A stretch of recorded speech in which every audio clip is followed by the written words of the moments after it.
Oke, baik, rekan-rekan semua, hari ini kita akan melanjutkan dari materi yang minggu lalu tentang struktur kristal.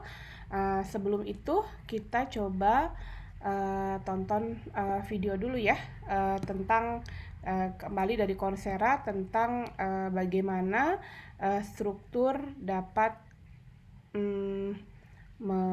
mempengaruhi properties. Kita lihat. Ini juga sudah saya upload di Edunext.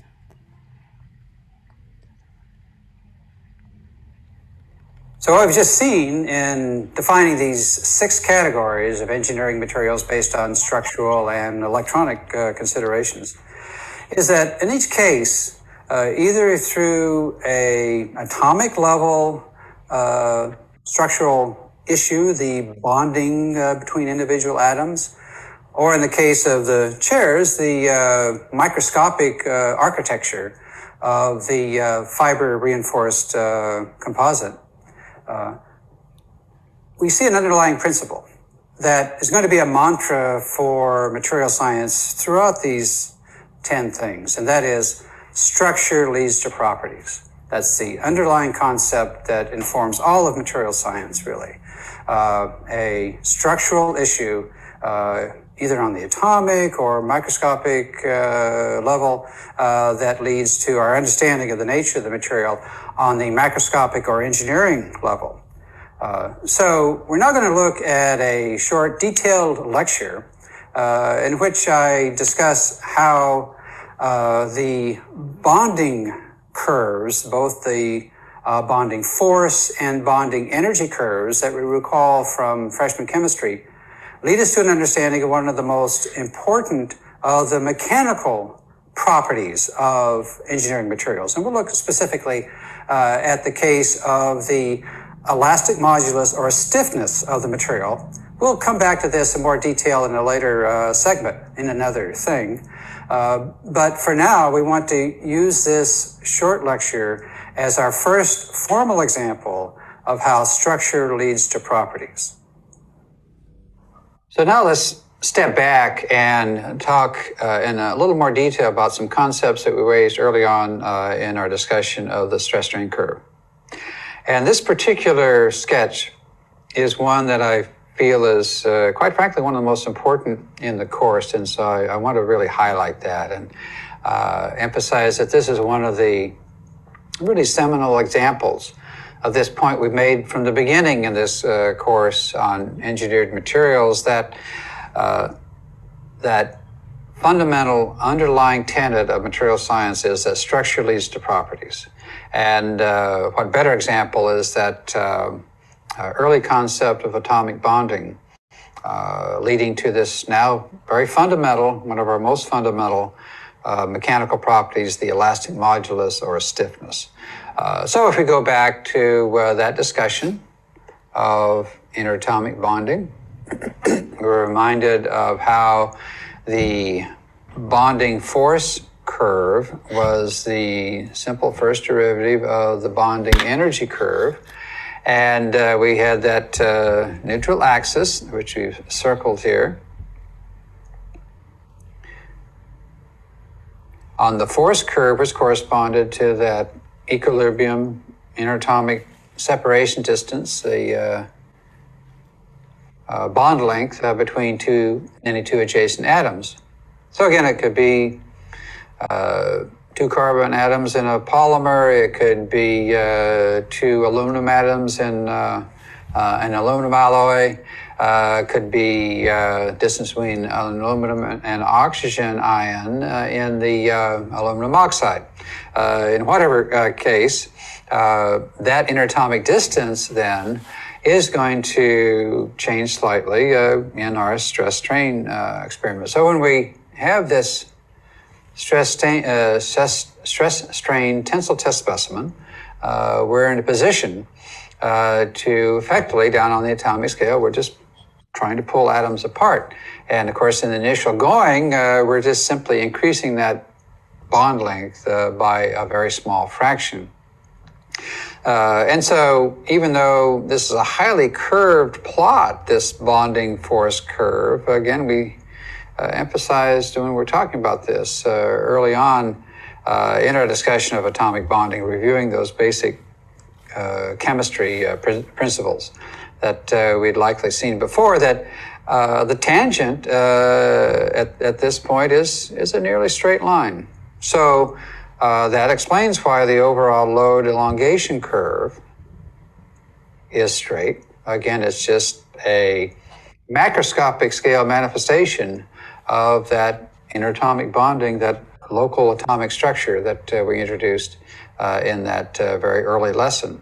And then when we normalize that data, the load versus elongation by sample geometry, then we get the general behavior of the material of stress versus strain. And so then we get this general parameter of the elastic modulus, which again, in terms of just practical mechanical performance of the material, that relates to the stiffness of that component and the overall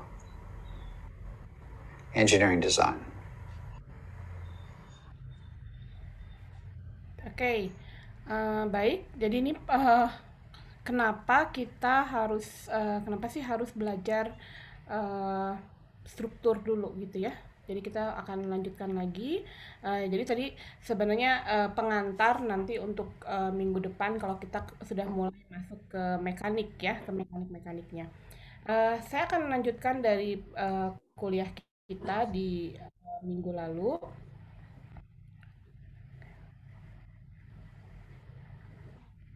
Bentar ya, masih.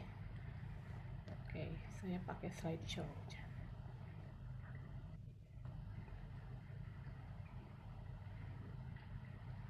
Oke, terlihat nggak semua? Hitam, Bu. Hitam. Kalau saya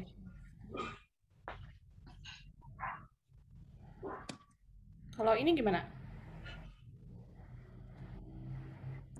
Terlihat, Bu. Ya, jadi kalau tadi kenapa apa sih fungsinya dari kenapa struktur leads to properties kayak tadi dibilang ya, kenapa struktur bisa mengaruh ke sifat. Jadi tadi kalau ada dua atom yang dia berdekatan ya, kalau dikena beban ya, ditarik misalnya kalian punya nggak, misalkan ibu kalian punya gelang emas gitu ya, atau enggak ya gelang emas atau anting emas gitu ya, terus kalian tarik gitu ya, kalian tarik sedikit, dia kan mulur ya, gitu. Nah, ketika dia mulur, tapi kalau kita tekan lagi, dia bisa balik lagi ke seperti semula misalnya. Ditekan terus begitu dilepas bebannya bisa balik lagi seperti semula. Nah, itu artinya dia yang meregang adalah ikatan antar atom. Ya, nanti jadi namanya deformasi plastik. Jadi kenapa kok kita harus belajar lagi dari deformasi dari atom gitu. Jadi minimal kita tahu juga jenis-jenis atomnya gitu. Kemudian tadi yang ikatan antar atom itu mirip seperti di kimia dasar ya, makanya tidak diulang. Jadi bond atau misalnya antara bagaimana energi ikatan antara sp gitu ya, ada yang D gitu ya, yang kayak gimana ikatannya dengan pusat dengan yang antara dua atom, bagaimana ikatannya, itu kimia ya, kalian sudah pernah dapat dasarnya gitu. Oke. Nah, jadi itu nanti jadi pengantar untuk selanjutnya. Baik, nah sekarang mari kita kembalikan lagi ke kuliah yang minggu lalu. Di kuliah minggu lalu itu kita belajar salah satu jenis salah satu jenis struktur kristal, yaitu kubus pusat muka atau face centered cubic. Ya, kemarin kita sudah menghitung juga kalau saya punya jari-jari, saya bisa menghitung A ya, atau unit sel atau sel unitnya. Dengan itu juga saya bisa menghitung atomic packing factor atau jumlah volume bola di dalam sel satuan per volume sel satuannya. Jadi kayak misalkan FCC kita bisa hitung. Gimana kalau misalnya ada yang simple cubic misalnya, Bu ini gimana kalau misalkan ada yang simple cubic kayak gini gitu. Bisa juga ada, tapi nggak yang ini dia jarang sekali kalau dia seperti ini. Kenapa dia jarang seperti ini? Karena terlalu banyak ruang kosong. Jadi kurang apa ya? Kurang efisien ya. Jadi dia sebisa mungkin harus bisa mengisi sepenuh mungkin gitu. Jadi ini kalau kubus sederhana atau simple cubic, kalau misalkan bentuknya seperti ini kan di tengahnya kosong ya. Nah, di tengahnya ini kosong. Nah, ini pasti dia akan ngegeser gitu. Jadi nggak banyak, hanya cuman polonium aja, metaloid gitu. Seperti itu. Jadi kalau nah sekarang kita coba lihat yang satu lagi. Yang kedua adalah kubus pusat muka ya. Di kubus pusat muka ini um, ya, di kubus pusat muka ini kita bisa lihat, ini saya ke atasin dulu mananya. Oke. Ya. Di kubus pusat muka ini kita bisa lihat dia ada di ujung-ujung ya, ada di ujung-ujung dan juga ada di tengah. Oke. Nah, sehingga kalau kita mau lihat berapa panjang sel rusuk satuan, kita bisa mungkin karena dia ada di tengah ya, kita mungkin bisa motong sebelah sini ya. Nah, kita bisa motong si bidang diagonal ini gitu. Jadi kalau kayak gini, nah, jadi dia kira-kira di sini A ya, kalau dia panjang rusuknya di sini A, di sini kan pasti A akar 2 ya kan? Terus ini juga A gitu ya. Nah, maka dia akan ada di tengah gitu. Terus dia akan ada di kurang gede gambarnya ya.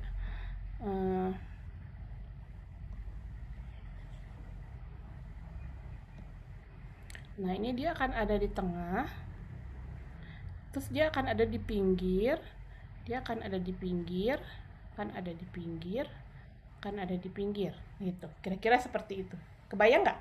Jadi kalau saya potong ini ya kayak motong tahu ya. Nah, dipotong tahu kubus dipotong. Nah, kemudian kita lihat di sini karena kan atom-atom sel di atom sel bola padat ini kita harus kita harus membuat dia semuanya nempel ya. Jadi jarak antara dari sini ke sini, nah dia ini harus full nempel. Bentar ya, saya ganti ini dulu kursi.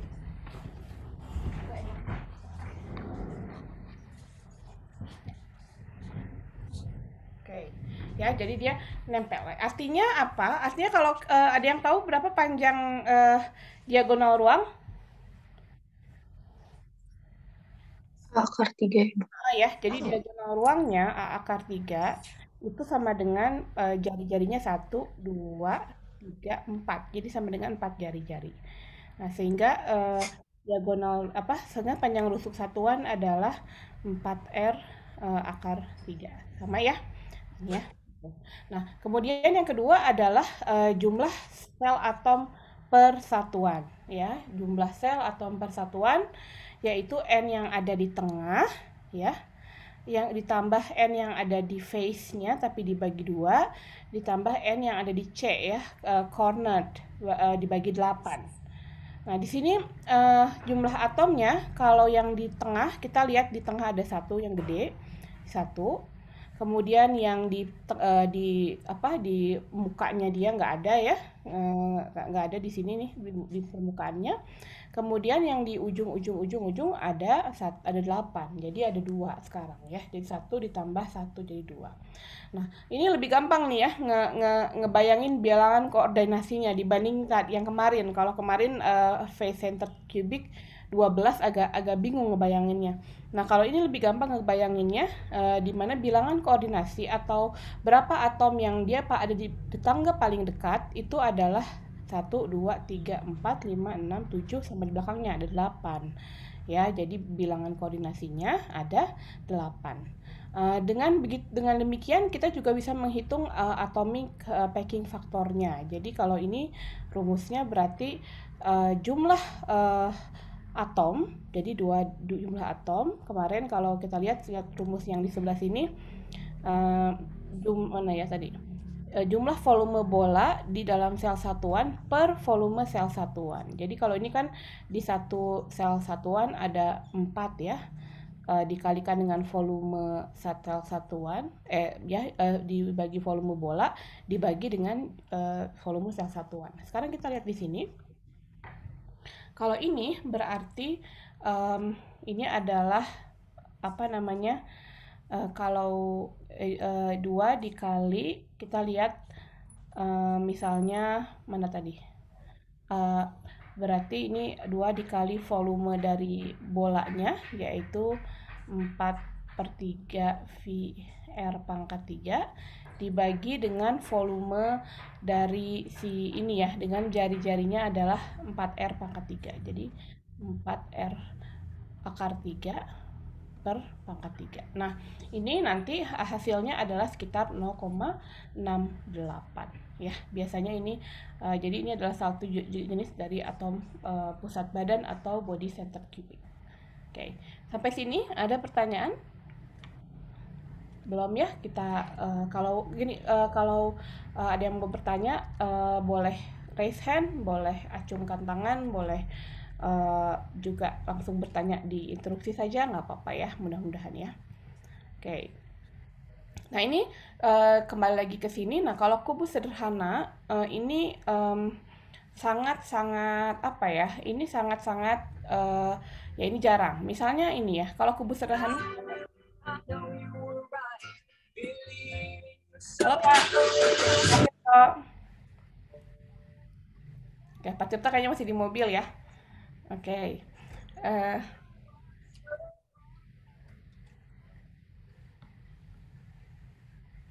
Oke. Ya, kita lanjutkan. Baik. Nah, jadi kalau misalnya ini kubus sederhana, ada yang bisa tahu A-nya sama dengan berapa R? 2R, Bu. Ya, betul, 2R. Bentar, saya coba cek Pak Tirta dulu. A bisa di note?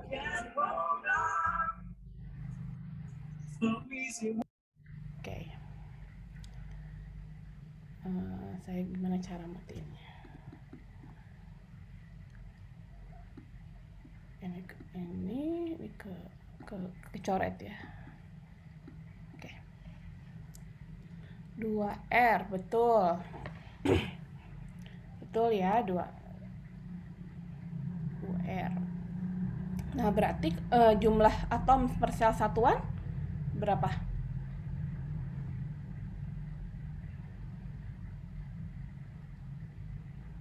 Yang di tengahnya ada nggak? Yang di tengahnya ada nggak? Enggak, Bu. Nggak ada ya. Yang di mukanya ada nggak? Enggak. Nggak ada. Yang di ujungnya ada nggak? Yang di pinggir-pinggir di corner ada ya? 8 ya. 1, 2, 3, 4, 5, 6, 7, 8. Jadi 8 bagi 8. Jadi cuma 1. Nah, jadi ini kurang efektif ya, karena cuma ada satu atom di sel satuannya. Bilangan koordinasinya? 1, 2. Ya, jadi 1 dia paling dekat sama 4 ya. Jadi dari 1 ini dia paling dekat ke sini, paling dekat ke sini, paling dekat ke sini sama sini. Jadi bilangan koordinasinya juga kayaknya 4 ya. Jadi tapi juga kurang apa? Ya karena ini yang sini kan jauh ya, yang di sini agak nggak nempel ya. Yang dari sini ke sini dia nggak nempel. Jadi ke sini, terus kalau misalkan sebelahnya ada tetangganya, bisa ke sini juga, ke depan dan juga ke atas. Jadi 4. Nah, atom packing factornya berarti 1 dikali 4/3 VR pangkat 3 dibagi ini ya A-nya 2R ya. Berarti 2R pangkat 3. Jadi 4/3 V R pangkat 3 dibagi 8R pangkat 3. Ada yang mau bantu saya menghitung? Mungkin megang handphone dan ada kalkulatornya. Berapa 4/3 dikali 3,14 dibagi 8? Karena ininya coret.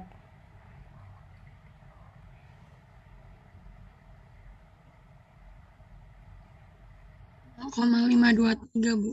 0,523.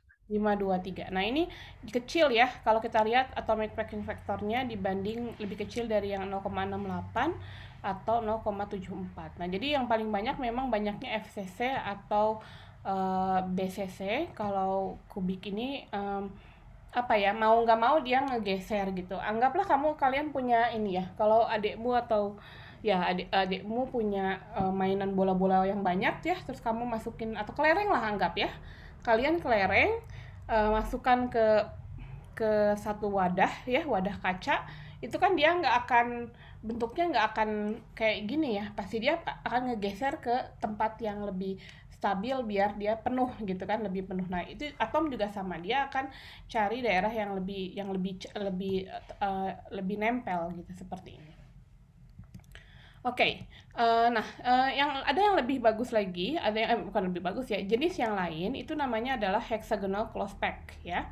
Di hexagonal close pack ini dia bentuknya seperti hexagonal, atau kayak ya kalau kita lihat selnya kayak ini ya, sarang lebah ya. Jadi bentuknya adalah prisma segi 6 ya. Di yang atas dia punya 6 di ujung, di pinggir-pinggir, dan 1 di tengah ya. Di bawahnya itu ada 3. Kebayang nggak? Jadi dia nggak akan nempel di atasnya, tapi dia akan ngisi di rongga-rongganya di bawahnya ini nih. Jadi kalau yang di bawahnya itu ada 7 misalnya ya, yang di atasnya ada 7.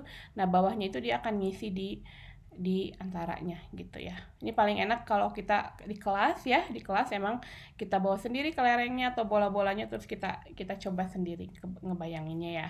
Oke. Kemudian di bawahnya ada lagi yang segi 6-nya. Nah, ini akan terus. Nah, dan satu kotak itu adalah seperti ini, satu prisma segi 6 ya. Dengan membayangkan, kebayang nggak kalian?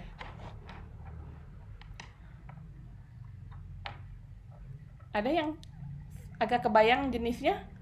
Ada yang bisa ngelihat yang lihat gambar gini, kebayang gambarnya? Coba acungkan tangan aja, acungkan tangan.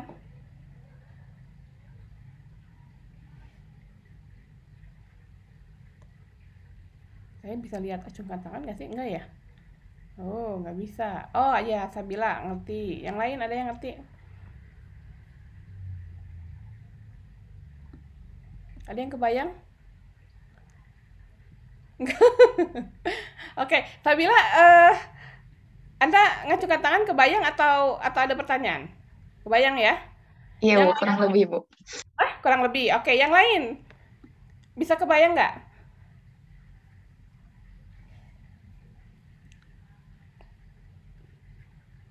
Kayak kalian punya apa ya, kalau mau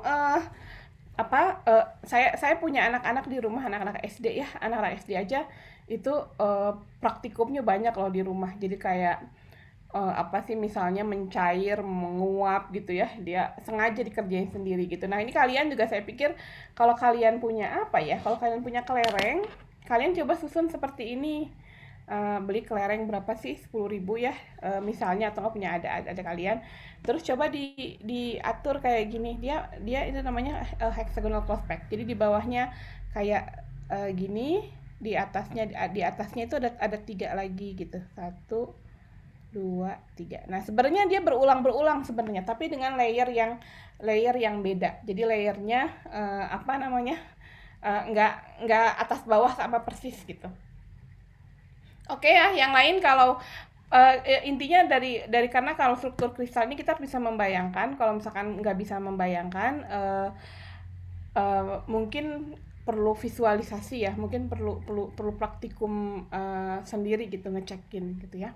Oke, saya lanjutkan ya. Nah, jadi kalau yang tadi ini, nah satu kotak ini hanya disusun oleh ini. Nah, jadi dia kan ada berapa kotak ya? Ini 1, ini ada sampai sini, ini yang kedua, ini yang ketiga. Nah, jadi dia tuh sampai sini, sampai bawah mungkin ya, kotaknya tuh sampai bawah sini mungkin. Sekarang dari sini ya kotaknya ya, nah, gitu. Terus nanti ini dari sini ke sini,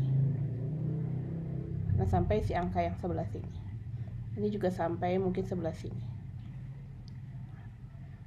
Terus ini 1 2 3, nah gitu. Jadi ini satu kotaknya adalah seperti ini ya, satu kotak prisma segi 6-nya. Nah, di sini maka kan kalau Bu berarti nggak kubik dong, iya nggak kubik ya, ininya kan panjang gitu. Jadi ada namanya C dibagi A. Jadi kalau misalkan ini jarak antar atau jarak 2R ya, di sini adalah A, maka di atasnya itu ada panjang rusuk yang si tingginya, tinggi prismanya itu sekitar 1,633. Hitungnya dari matematika ya, dari kalau dia nempel ke kospek. Nah, bilangan koordinasinya ada 12. Kalian bisa bayangin nggak dapat 12 dari mana? Misalkan kita lihat yang sini ya. Nah, dia tetangga terdekat dia. Tetangga terdekat dia. Yang hampir nempel ya. Jadi yang di sini kan dia sebelahnya dia nempel ya. 1, 2, 3, 4, 5, 6 nih. Satu. Saya hapus lagi sebelah sini. Biar kelihatan.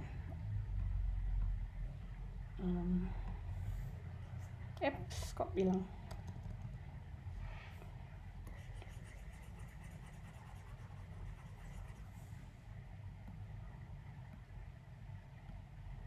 Oke, saya hapus lagi ya. Jadi kalau saya punya si ini nih ya. Bayang. Nah, tetangga saya ada 1, 2, 3, 4, 5, 6 ya. Nah, di atasnya si 6 itu ada 3 kan? Ya enggak? Di sebelah sini. Di atas sini.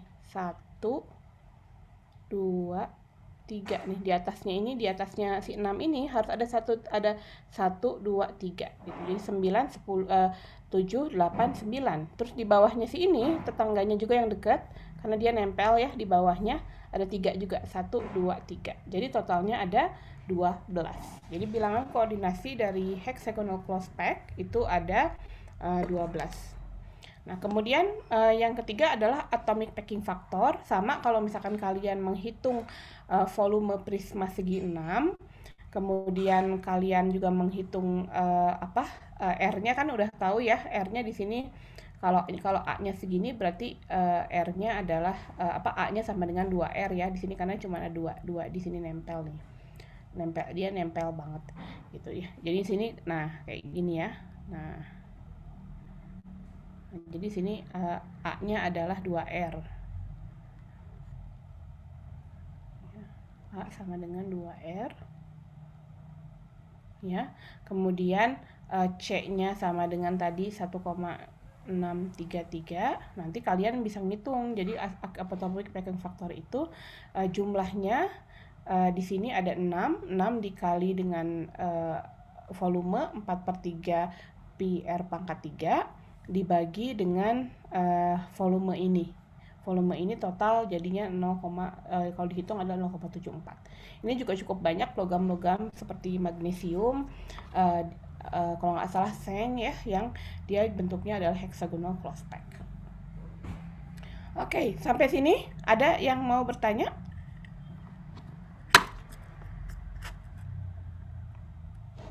Oke, kalau enggak tapi kalau misalkan ada yang mau bertanya silakan ya dimanfaatkan karena kalian ini nggak segampang bertanya di kelas ya. Kalau di kelas tinggal acungkan tangan atau misalkan kalau malu bertanya di kelas terus misalkan bisa dosennya yang muter gitu ya, atau kaliannya datang ke kelas ke mejanya si dosen misalnya kan nanya. Nah, kalau sekarang kan susah ya, maksudnya mungkin justru tolong dimanfaatkan cara-cara untuk bertanya. Nah, kemudian dari approach struktur tadi kita juga bisa menghitung densitas logam ya. Densitas logam itu adalah jumlah atom per sel satuan dikali dengan berat atomnya. Misalkan masing-masing kan ada ya, Anda lihat di sistem periodik ada atomic weight atau berat atom. Nah, ini dibagi dengan volume sel satuan ya. Volume sel satuannya bagi unit selnya dikali dengan bilangan Avogadro. Nah, ini bisa mendapatkan densitas logam yang sebenarnya ternyata kalau kita ukur diukur juga densitasnya kita timbang gitu ya, volume sekian, kemudian beratnya sekian. Ternyata agak lumayan mirip-mirip ya, nggak beda jauh gitu. Karena ini adalah menghitung densitas logam memang dari atomic levelnya. Oke, lanjutkan. Nah, sistem kristal ini ternyata bukan hanya BCC saja, bukan hanya FCC saja, tapi ada juga tadi strukturnya ya, ada juga sistem-sistem yang lain ya, yang terutama sih ini memang nggak kita pelajari secara detail, cuman untuk kalian tahu aja, terutama untuk mineral-mineral yang di alam ya, yang alami gitu. Ini ada banyak-banyak. Jadi yang tadi kita pelajari itu adalah kubus ya. Kubus itu yang FCC sama BCC ya. Jadi FCC, BCC. Ini adalah yang paling apa ya? Yang paling simetris, yang paling simetris. Selanjutnya adalah tetragonal. Tetragonal ini hexagonal closed-pack itu masuk ke jenis tetragonal. Seperti apa tetragonal? Kita lihat di slide berikutnya. Nah, di tetragonal ini hexagonal dulu ya, sebelum tetragonal. Jadi harusnya di sini hexagonal di sebelah sini, sorry. Saya hapus ya. Di sini. Ternyata ada tetragonal dulu yang lebih simetris dibanding heksagonal, kemudian ada rombohedral, heksagonal dan sebagainya. Jadi makin ke sana sampai ke sini derajat simetrinya semakin kecil, dia makin bengkok-bengkok gitu. Anda bayangkan ada satu sel kubus gitu kayak gini, tapi ada kubus yang dia miring ya, kayak rumah miring, kayak apa?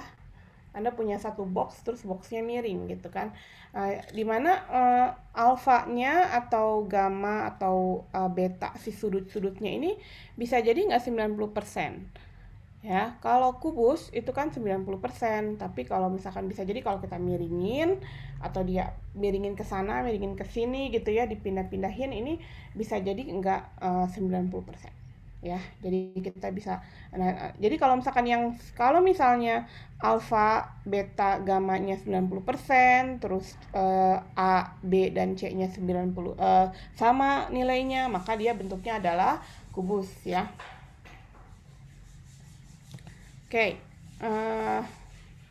Kemudian ini adalah bentar ya, saya tutup pintu dulu.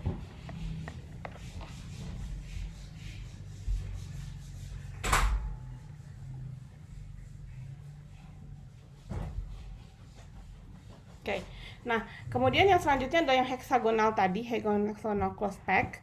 Itu dia kalau kita lihat unit sel geometrinya, ini kita bisa lihat dia yang kalau ingin ngebandingin dengan sistem kristal, dia masuk kristal namanya heksagonal, dimana dia punya A atau B, B-nya juga sama dengan A ya, jadi A-nya sama dengan B di sini. Tapi C-nya dia beda sendiri sama tadi ya, panjang ya, lebih panjang. Jadi tidak sama dengan C, axial relationship-nya. Kemudian angle-nya alfanya sama betanya 90%, tapi gamanya adalah 120 derajat.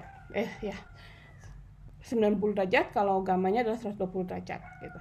Nah, selanjutnya ada juga kristal sistem tetragonal. Ini ada di baja yang paling kuat ya, yang paling keras. Itu tetragonal, di mana axial relationship-nya dia kayak kubik tapi dia lebih memanjang. Jadi C-nya itu lebih panjang, sementara dia semuanya 90% gitu.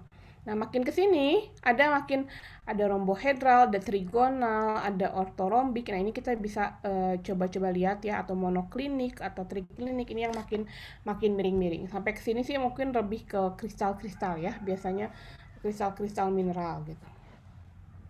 Oke, nah setelah kita tahu tentang sistem kristal, kita juga harus tahu harus bisa mengenal posisi-posisi atom di dalam kristal. Juga kemudian arah gerak si kristal tersebut, arah gerak si lapisan atom, atau arah geraknya juga bidangnya.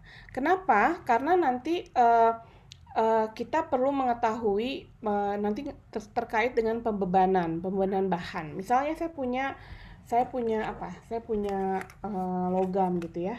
Logamnya saya tarik ke sana gitu misalnya. Nah, misalkan saya tarik sana, saya tarik sini. Nah, dia bisa gampang patah nggak gitu? Dia bisa gampang patah atau dia cuman mulur aja misalnya, atau dia gampang atau seperti apa. Nah, itu sebenarnya kalau dari sisi atom atau di sisi dari struktur itu ada kaitannya dengan arah titik arah dan bidang kristalografi. Ya.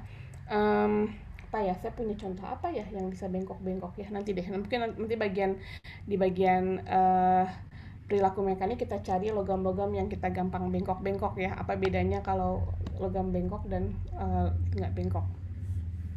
Oke, sekarang yang pertama kita coba lihat dulu bagaimana membaca titik ya. Bagaimana membaca titik.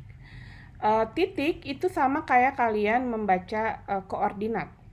Sama kayak kalian membaca koordinat titik. Jadi di sini di utamanya ini adalah titik 0 ya. Di sini berarti di sini adalah 1 ya. Nah, kalau yang di sini saya coba buat ya. Di sini ada yang A. Di sini misalnya ada yang B. Di sini ada yang C. Terus saya ada punya titik sebelah sini misalnya. Oke. Terus saya punya titik misalnya di sini. Oke. Oke. Ayo rekan-rekan semua kita coba lihat ya. Nah, ini adalah koordinat titiknya adalah biasanya QA. Nggak pakai titik sih, nggak pakai kurung buka sih. Cuman tulisannya aja. Mana kok ya? Jadi highlighter.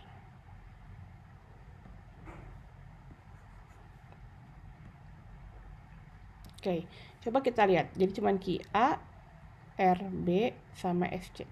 Oke, kita coba lihat di titik A. Titik A itu dia X-nya berapa? Kalau dari sini ke sini adalah 1 sel unit ya. Jadi dari sini 0, ini adalah 1. Karena dia kan ini arah X dulu ya. Kita tulis arah X-nya dulu. Dia adalah arahnya 1. Untuk daerah X. Untuk arah Y, dia punya yang di sini ya, A. Dia punya untuk arah Y, dia punya berapa angkanya kira-kira? Kita proyeksikan ke sini ya, ke sumbu Y. Jadi berapa?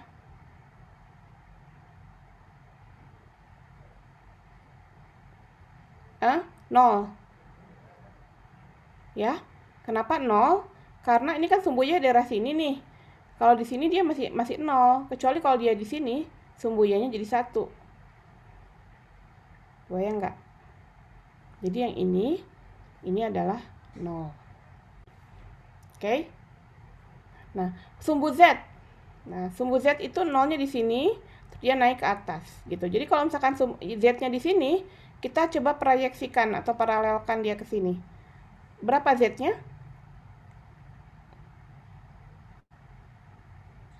0, Bu. 0. Oke, ya. Jadi ini adalah 1, 0, 0. Kita coba di yang B. Sini. Berapakah X-nya? Kita proyeksikan ke sumbu X, ke daerah sini. Berapa X-nya? 1 ya, Bu. 1. Berapa Y-nya? Diproyeksikan ke bawah, terus lihat ke sini. 1. 1. Berapa Z-nya? Diproyeksikan Z berarti boleh ke sini, terus ke sini. 1 juga, Bu. 1, betul. Nah, jadi ini adalah titik 111, ini adalah titik 100. Kalau C?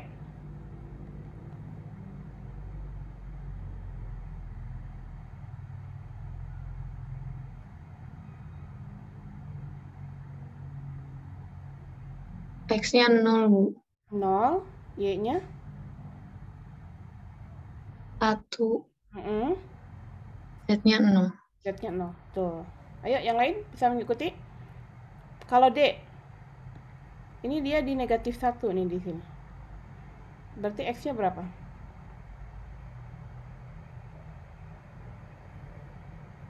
0, 0, Y-nya negatif 1, negatif 1, tapi biasanya karena nggak enak ke negatif, biasanya ditulisnya di sini ya, negatifnya di atas.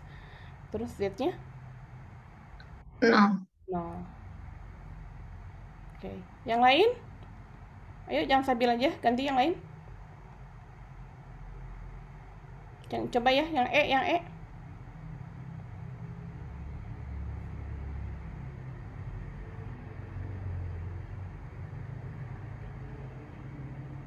X-nya berapa yang E?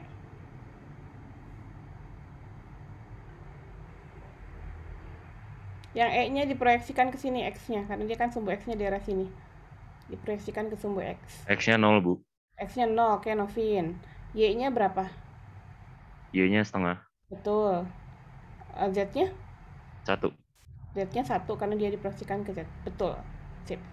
Oke, ya nanti ada di akhir kuliah ada tugas ya, tugas tentang menghitung titik arah bidang. Nah, jadi kita bisa menentukan di mana saya misalkan ada atom ini nih gitu, jadi dia diletaknya di mana. Oke, nah selanjutnya adalah arah kristal. Nah, arah kristal kalau tadi juga sama pakai kartesian, ini juga sama pakai kartesian dan pakai vektor ya, pakai vektor. Beberapa waktu lalu saya suka follow ini apa namanya ITB receh ya. Kalian suka follow ITB receh? Waktu itu ada apa dosen yang menjelaskan tentang apa gitu ya, fisika, terus mungkin dia nggak menjelaskan tentang vektor ya dosennya, terus mahasiswanya tanya, Pak harus belajar vektor juga nggak gitu, kok nggak diajarin gitu ya. Nah terus si dosennya bilang gini, kamu anak ITB bukan gitu ya, kata dosennya. Nah itu sebenarnya karena kalian sudah mahasiswa, jadi artinya untuk yang bagian-bagian yang tidak diajarkan, yang sudah pernah diajarkan, itu pasti tidak akan diulang di kuliah gitu. Artinya kalau misalkan kalian itu udah rule of thumb ya, apalagi kalian udah tingkat 4 ya, udah bentar lagi udah mau lulus gitu. Jadi artinya kalau misalnya, dan itu memang harus belajar ya. Saya ketawa aja ya kalau kadang dosen juga lihat tuh akun-akun seperti itu biar tahu, kebayang kira-kira pengen mereka atau kalian tuh kira-kira mikirnya seperti apa gitu ya. Oke, kita lanjutkan ya. Nah, ini sekarang juga arah. Nah, arah kristalografi ini penting nanti kalau misalkan dia arah beban, kemudian dia apakah dia selip ya. Kalian nanti tahu selip. Jadi selip itu kayak ini, kayak apa ya? Kayak ada patahan ya, 2 patahan bumi, terus dia geser satu ke atas, geser satu ke bawah. Nah, itu dia slip gitu, itu ngegerak ya, itu slip. Kadang-kadang di material itu atau kita nggak pengen boleh terjadi slip tapi nggak pengen kebanyakan, karena nanti kalau kalau misalkan dia kebanyakan juga nanti pokoknya kita tidak pengen agar material tersebut gagal gitu. Nah, ini dinyatakan dengan 3 indeks, kemudian di dalam kurung besar tanpa koma. Jadi dikasih alah kristalografi gini ya. Jadi tulisannya U, V, dan W. Nah, ini juga kita lihat dari ujung ke ujung ya. Kita lihat dari ujung ke ujung berapa dia jarak vektornya. Jadi misalkan untuk yang U, dia lihat titik akhir di si panah di sumbu X dan titik awal di yang panah gitu. Jadi X2 dikurangi X1 ya, X2 dikurangi X1 dibagi panjangnya itu kan berarti A ya gitu. Jadi kita lihat misalkan yang warna hijau ini ya, dia kan berarti di sini U-nya adalah titik di sini, titik sini misalkan dianggapnya A ya, berarti A dikurangi 0 dibagi panjangnya ini adalah panjang A ya gitu. Jadi sama dengan 1 gitu. Nah, untuk yang V itu sama dengan kita lihat, kita proyeksikan si garis vektor ini ke sumbu Y, dan nggak ada kan ya. Jadi 0 dikurangi 0 dibagi mana tadi? B. Jadi sama dengan 0. Jadi yang ini adalah 1, 0, 0. Nah, kenapa ada N? Ada N itu artinya N itu adalah integer atau pengali. Jadi kalau misalnya kalian dapatnya setengah, misalkan, itu biasanya kita kalikan biar mendapat angka, mendapat angka, nggak pecahan, ya. Nggak pecahan. Misalnya contoh, kita coba sama-sama ya, kita lihat di gambar yang kita coba saya kasih latihan, misalkan kita ganti aja colornya kan hijau ya. Misalkan saya mau ke sini, titiknya ke sini, jadi dari sini ke sini. Yuk sama-sama yuk sini. U-nya sama dengan berapa? Kita proyeksikan ke sumbu X di sini. Dia kan kalau si vektornya ke arah di sini, kita bisa proyeksikan ke sumbu X ya, ke sini terus ke bawah. Berarti berapa?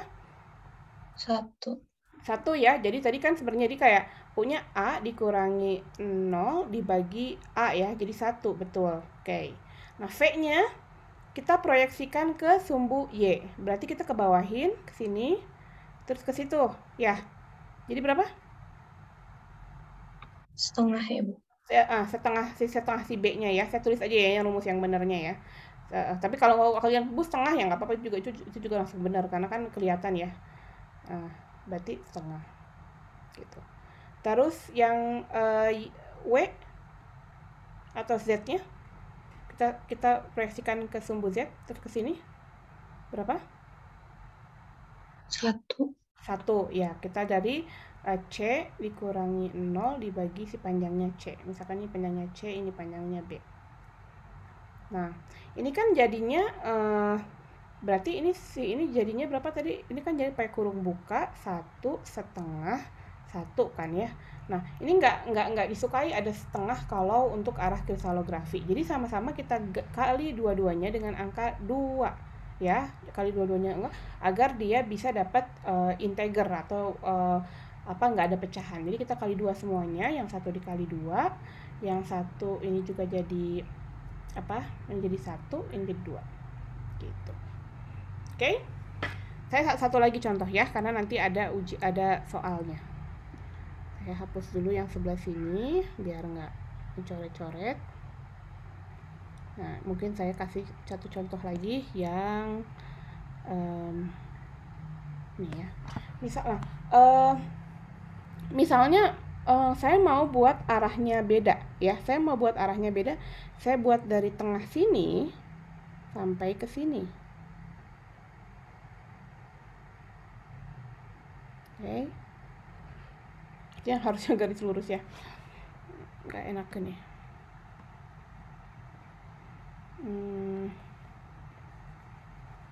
Ya, sebagai ini kalian juga perlu ini ya, tetap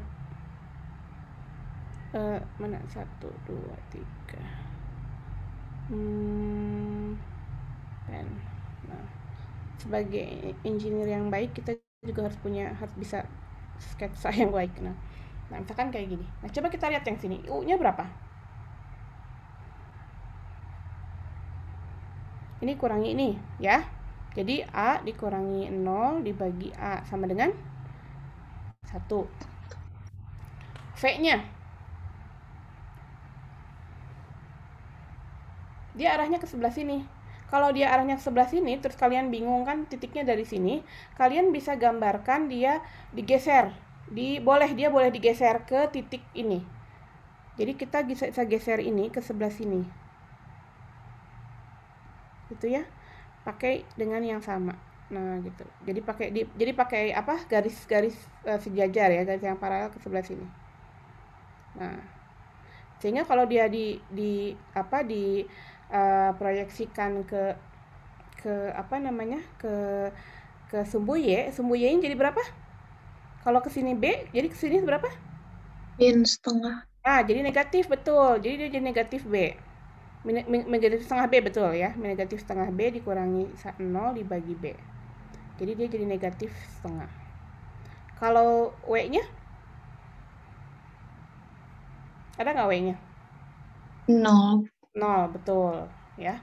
Nah, ini kan dia jadi 1 min setengah terus 0 ya. Ini kita nggak suka gambar negatif, itu harusnya di atas. Dan ini juga nggak enak integer. Jadi ini disebutnya adalah kali ini kali 2 min 1 sama 0. Oke? Ya. Ya, nanti ini direkamnya kita masukkan juga ke dalam EduNext ya. Jadi kalian juga bisa kalau misalkan lupa ini bisa buka-buka lagi. Oke, itu ya arah kristalografi. Selanjutnya, kalian gunakan waktu SKS-nya yang 2 SKS mandiri untuk coba ngecek lagi sambil ngerjain tugas mungkin ya. Oke, nah ini yang ketiga adalah bidang ya, bidang kristalografi. Ini penting juga untuk tahu mana bidang yang paling padat, mana bidang yang kosong, mana bidang yang gampang disusupi oleh paduan gitu ya.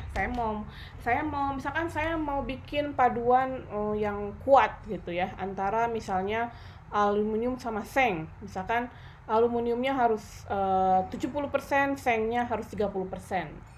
Nanti itu dihitung bisa nggak gitu ya nyelip semuanya si atomnya gitu kan dengan jari-jari yang beda, atau jangan-jangan ada maksimal gitu dia berapa harus bisa masuk misalkan. Nah ini bisa dilihat dari bidang kristalografi. Nah bidang kristalografi ini adalah orientasi bidang dari struktur kristal dan dia dinyatakan dalam 3 indeks Miller. Nah jadi kalau yang tadi arah kristalografi itu dilakukan dengan tanda kurung buka kurung tutup. Kalau indeks Miller ini pakai kurung siku ya. Kalau ini pakai kurung buka kurung tutup, namanya indeks Miller, atau ada H, K, dan L ya. Nah di mana H-nya itu juga sama. H-nya adalah carinya adalah suatu integer juga ya. Terus dia dibagi ini ya, misalkan kayak gini. Nah ini dibagi dengan A-nya, oke. Dibagi dengan per titik nah ini A-nya ini adalah titik potong sumbu bidangnya, dibagi per titik potong sumbu bidangnya gitu. Mana tadi sini. Nah ya. Jadi misalnya di sini, nah ini juga sama karena kalau misalnya dia bidangnya kalau bidang paralel dengan sumbu ya, maka angkanya 0 ya. Misalnya ini ya, gambar yang biru ini. Oke, dia di sini titik potong dengan sumbunya yang mana? Titik potong bidang dengan yang sumbunya berapa? Yang H. Ya. Ini saya tulis ya. Ini kan titik potong dengan bidangnya adalah A ya. Misalkan dia A. Ini rumusnya A ya, dibagi dengan titik potong bidang dengan sumbu, yaitu di sini angkanya juga di titik, karena dia A maka dia titik A ya, maka sama dengan 1 gitu ya. Terus coba kita lihat yang K yang dengan sumbu Y, itu adalah rumusnya adalah B, yang N-nya ini integer ya, jadi nanti aja B itu rumus ya, B rumus dibagi dengan titik potong bidang. Dia motong nggak ke sumbu Y? Motong ya, motongnya dia di sini, klek gitu ya. Ya, berarti dibagi dengan B. Terus yang L ya, itu titik bidang ini C, huruf C ya, dibagi dengan titik potong sumbu C. Dia motong sumbu Z nggak si bidang ini? Enggak ya. Nah ini jadi kalau misalkan dia bidangnya paralel dengan sumbu maka angkanya 0. Tapi kalau misalkan pakai rumus ini mau dimasukin, mungkin dia motong tapi entah di mana, tak hingga gitu ya. Jadi dia dibagi dengan tak hingga. Jadi dia adalah 0. Maka untuk ini adalah bidangnya adalah 1, 1, 0 gitu ya. Saya coba jadi kalau misalkan kalau saya pengen tahu nih kalau saya ingin bilang bahwa warna kuning ada nggak kuning, yellow. Kalau saya ingin punya bidang warna kuning, ini bidangnya apa? Bisa ngebayangin nggak? Persegi. Ya, bidang persegi, tapi dia angkanya berapa ya? dia motong sumbu ini nggak, sumbu Z nggak? Motong ke titik sumbu Z nggak?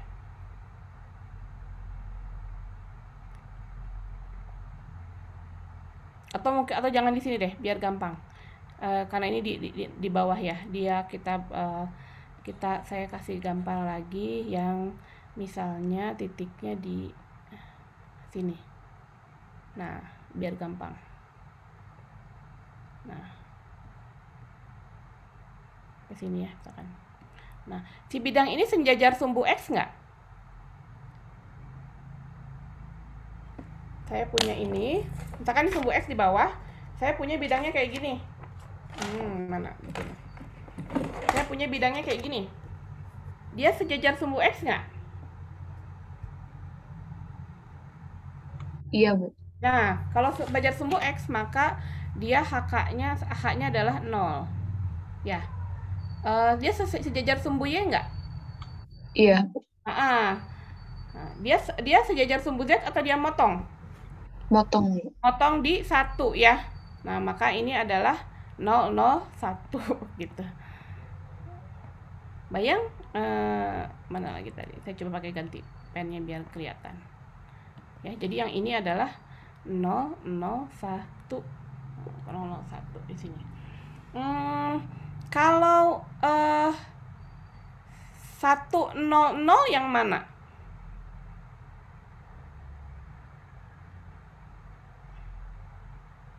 Yang di depan. Yang di depan ya, ini ya.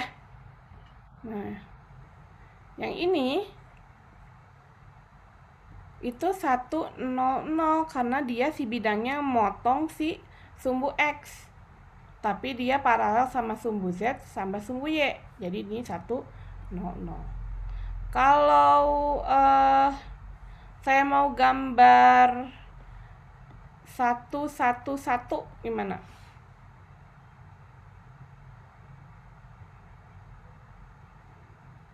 Maka bidang saya harus berpotongan di tiga-tiganya, ya toh, di ujung-ujungnya. Maka bidang saya sisa satu harus berpotongan di sini, sama di sini. Terus saya gambarin gitu. Nah, maka ini adalah bidang 11. Ntar bisa panjang lagi. Nah, kalau satu bidang ini dia akan paralel. Jadi kalau digeser ke sini dia akan paralel. Dia akan sini bakal paralel. Jadi ini adalah other equivalent 110 planes ya, 110 paralel. Oke. Ya. Ada pertanyaan sampai sini? Bingung nggak? Bu, saya ingin bertanya, Bu. Ya, silakan Marisa. Tadi kan juga ada yang paralel kan, Bu, yang pertama ini yang sebelum Ibu gambar kan itu juga paralel. Itu kan berarti apakah kayak kalau itu diparalelin sama yang kayak tadi Ibu bilang 1-1 itu bakal beda atau gimana, Bu? Ya, betul. Jadi kalau misalnya bidangnya tadi ya kayak si kuning yang bawah tadi ya. Tadi apa dong yang si kuning? Nah, balik lagi yang tadi. Nah, misalkan si yang ini ya, si yang kuning tadi yang di sini ya. Gimana dong, Bu? Gini gitu. Ya, ini kan dia nempel di bidang titik ini. Jadi kita nggak bisa ketahuan dia motong di mana kan, ya nggak, Marisa?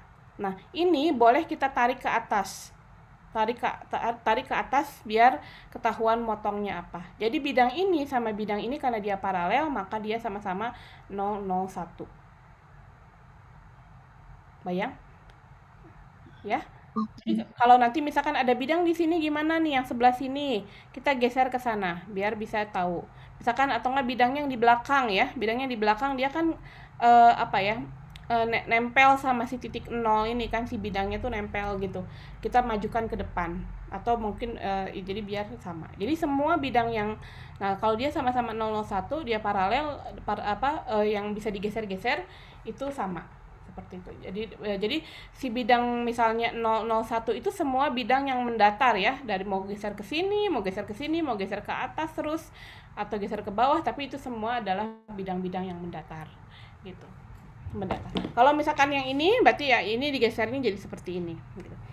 Satu lagi ya, biar kalian nggak penasaran. saya coba satu lagi pakai colornya misalnya black aja ya. Misalkan saya punya satu lagi nih.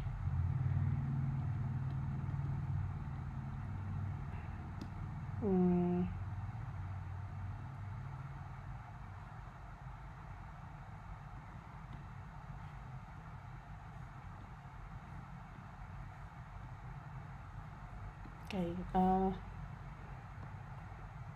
Oke, kalian bisa annotated nggak sih di sini? Saya harus nggak bisa ya, harus harus saya setting dulu ya. Mungkin kalau kalian saat setting bisa digambarin ya. Oh ini benar. Oh, disable annotation, enable. Mungkin kalian bisa bisa bantu coret ya. Kalau kalian nanti bisa bantu coret, bisa ikut lihat. Sekarang saya pengen dapat ini pen colornya, misalkan ini bidangnya.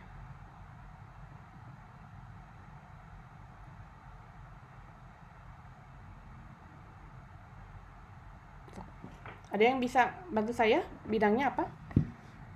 Ada yang bisa ikut nulis pakai mouse mungkin? Ada yang mau volunteer?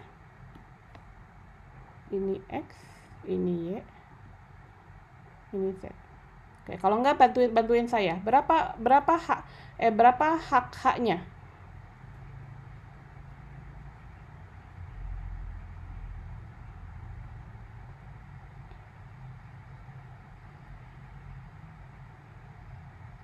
Nah, ini kan kalau kita lihat ya, dia miring begini ya. Dia kan kalau kita lihat, kita nggak tahu ya. Ini kita kalau kita lihat dia miringnya miring sebelahnya ya, bukan beda sama miring yang sebelah sini. Nah ini karena kita nggak tahu, ini kita bisa paralelkan ke bawah.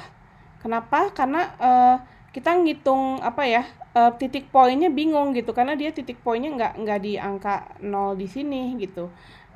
Tapi dia kalau misalkan kita lihat ke sini, berarti kok titik poinnya di kesini gitu.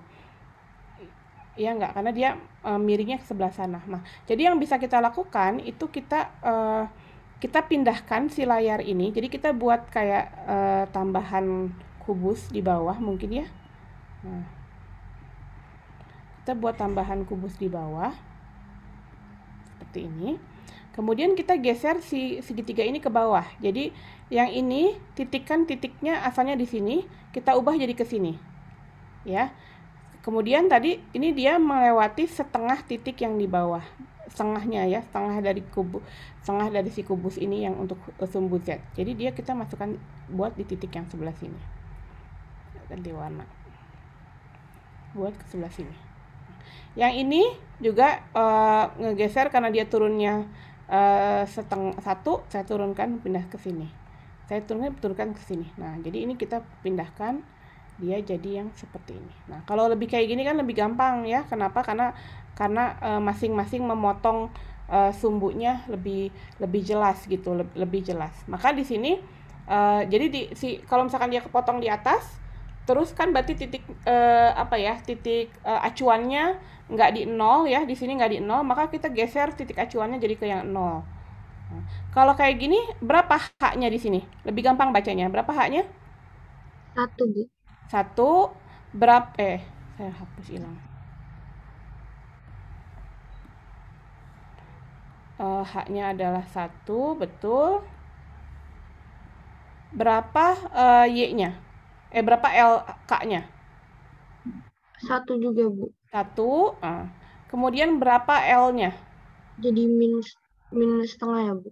Minus setengah, betul. Jadi minus setengah. Atau kita kalau nggak suka, kita kaliin 2, terus angka negatifnya disimpan di atas. Jadi ini adalah 2, 2, 1 minus. Nah, jadi ini sama. Tapi ini lebih yang kalau digeser ke bawah, ini lebih gampang bacanya. Jadi ini adalah bidang 2, 2 minus 1. Ya, seperti itu. Oke, latihannya cukup ya. Masih banyak materinya. Nanti juga masuk ke... Ya, boleh silakan. Kita boleh menggambar sumbu baru gak, Bu, di atas gitu? Boleh. Misalkan kamu bikin sumbu barunya, X-nya ke sini sama Y-nya ke sini gitu ya? Iya, jadi nggak usah bikin kubus lagi, Bu, di bawahnya. Oh ya, boleh. digeser O-nya ya. Boleh bikin kubus baru, boleh geser ininya, boleh geser O-nya ke bawah, sama aja. Oke, terima kasih Bu. Ya. Oke ya, jadi betul tadi boleh geser ke atas O-nya, si titik nolnya. Yang penting biar kita gampang ngitungnya. Mau ke bawah bikin kubus baru juga boleh. Oke. Nah, sebutkan sistem kristal, struktur dan sistem kristal dan struktur kristal yang ditampilkan di gambar ini. Nah, kalau sistem kristal itu adalah yang tadi ortorombik, tetragonal, kubik, dan segala macam. Menurut kalian tadi ini apa? Dianya semuanya 90 derajat. Baterainya hilang. Bentar, belum dicas. Baterainya habis. Oke. Ya, berarti ini adalah berarti di sini kita bisa lihat sudut alfa, beta, gamma ini kayak apa ya? Kayak yang 90% ya. Jadi alfa, beta, gamma itu 90%. Oke, 90 derajat 90%. Hilang lagi. Oke, nah kalau yang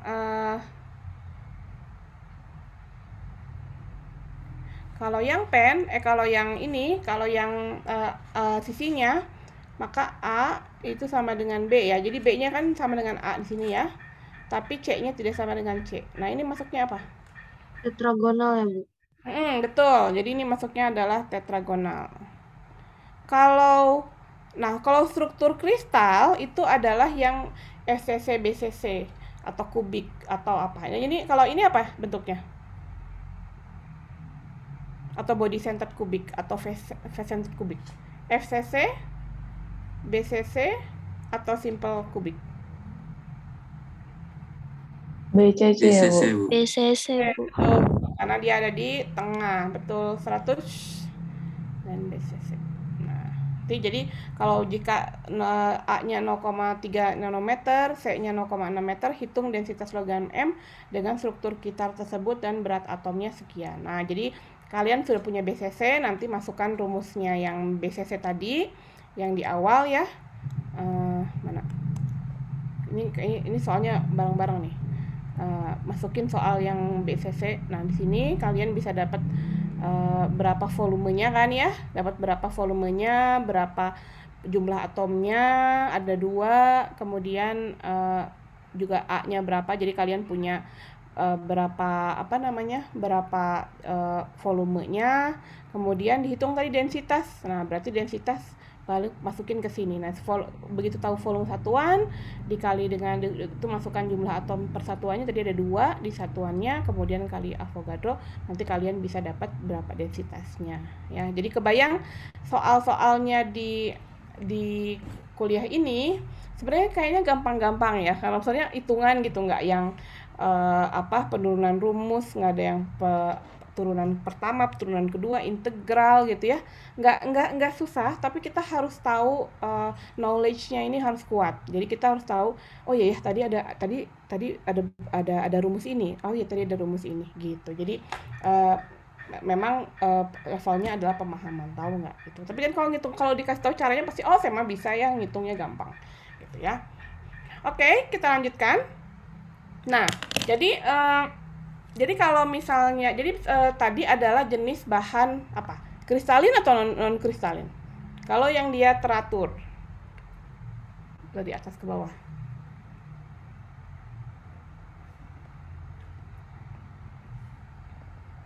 Nah, kalau bahan kristalin adalah bahan yang dia atomnya tuh teratur gitu ya. Jadi kalau ini seperti gambar di sini ya. Semua tuh mau ini panjang ke sana, mau ke atas, mau ke bawah, dia tuh sama semua gitu. Teratur. Nah, itu namanya adalah kristalin ya. Jadi gambar ini yang tadi ini adalah bahan kristalin ya. Semuanya adalah bahan-bahan kristalin. Gitu. Nah, kalau misalnya susunan atomnya itu berulang tanpa cacat, nggak ada nggak ada kosongnya, nggak ada apanya. Nah, itu disebutnya adalah single kristal. Jadi kayak gini ya. Yang itu maju ke sana, yang ini maju ke sana, yang ini maju ke sana, yang maju ke sana, yang itu single kristal. Makanya mungkin ada kristal Swarovski misalkan ya, dia atau apa gitu. Itu single kristal tuh dia kristalnya tunggal. Jadi orientasinya sama. Misalkan BCC terus saja ya, dia nggak bengkok-bengkok gitu, dan bentuk geometrinya teratur dengan muka datar. Itu adalah kristal. Nah, di alam ya memang ada kristalnya, mineral-mineral, tapi sebenarnya kalau logam kita sebenarnya bukan kristal tunggal ya. Kenapa bukan kristal tunggal? Kalau coba kita lihat berikutnya. Nah, kalau kita punya logam, kita punya lelehan logam ya, terus kita dinginkan untuk jadi padatan ya. Yang terjadi apa? Yang terjadi itu kita lihat gambar di sini dulu. Satu titik-titik atom sini dia mulai memadat, tapi yang di sininya masih cair ya. Jadi kalau di anak SD itu bilang, oh ya di 100 derajat air meleleh gitu ya, atau bukan es meleleh misalnya. Nah, sebenarnya misalnya ya, atau enggak, tapi sebenarnya itu tidak terjadi secara eksak. Misalnya gini, saya tahu kalau lelehan magnesium itu meleleh di temperatur berapa ya, 700 derajat misalnya. Nah, di 700 misalkan titik leleh magnesium adalah 700 derajat. Nah, jadi dia, atau titik pembekuan magnesium adalah 700 derajat. Itu secara umum gini, nggak akan mungkin misalnya di 701 dia cair, di 699 dia langsung padat gitu. Nggak mungkin seperti itu ya. Pasti ada prosesnya. Pasti ada mass transportnya, pasti ada proses kristalisasinya gitu. Nah, itu namanya adalah kinetika kristalisasi. Nah, saat kinetika kristalisasi, ketika misalnya temperaturnya 700, itu dia nggak akan memadat, dia nggak akan langsung jadi padat, nggak akan mengkristal. Tapi justru kalau kita turunkan sedikit temperaturnya, namanya disebutnya undercooling atau supercooling. Diturunkan 100 derajat, nanti ada energi permukaannya yang menurun gitu ya. Dan mulai terjadi namanya adalah nukleasi. Saya tulis di sini ya. Ini namanya adalah mulai nukleasi. Nah, nukleasi ini adalah karena ada penurunan surface tension, ketegangan permukaan di dekat-dekat sini ya, energinya, sehingga mulailah hanya beberapa titik-titik dia padat, sementara yang lainnya masih cair ya. Kemudian saya turunkan lagi sedikit, berarti nggak ngaruh nih ya. Saya turunkan lagi sedikit, jadi 680 atau saya jadi 660 gitu. Nah, maka ini kinetika ya, karena pada waktu yang lebih lama, maka setelah nukleasinya terjadi, terus karena energinya menurun, maka dia akan melanjutkan proses berikutnya. Setelah dia nukleasi, satu titik ada, selanjutnya adalah ada growth atau pertumbuhan ya, pertumbuhan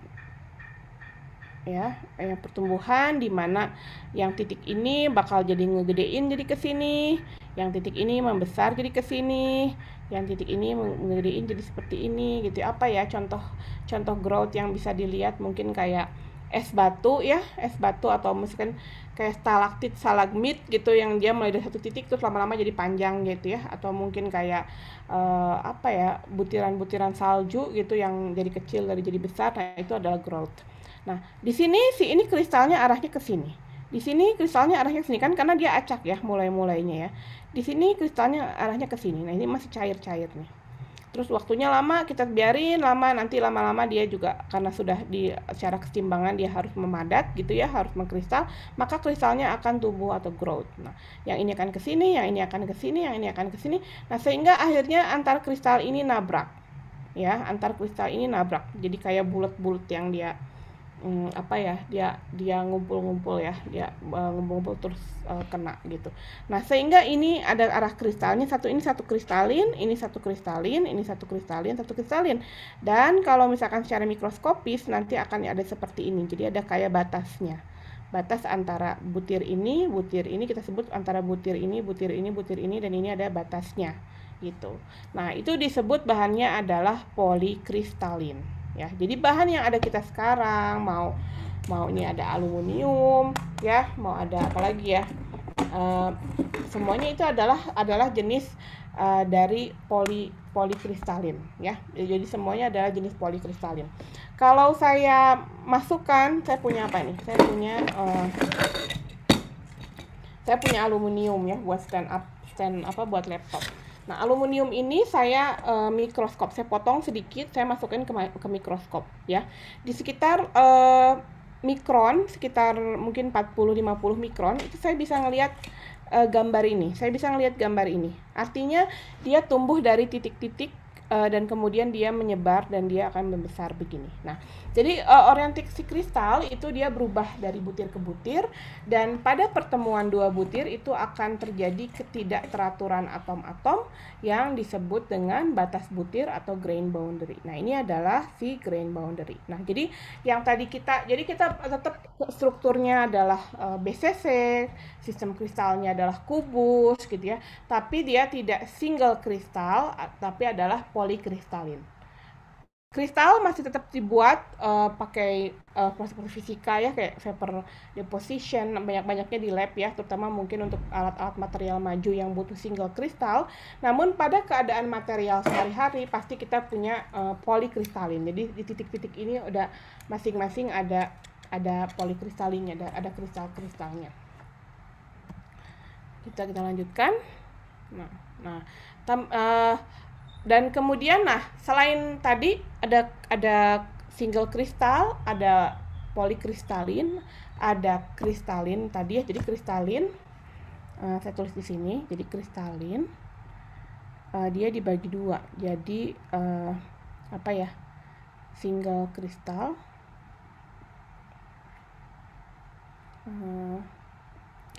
sama ada polikristalin. Ya. Nah, yang non kristalin itu disebut juga anisotropi. Nah, contoh non kristalin itu adalah kaca. Coba kita lihat ke sini. Ini kaca ya.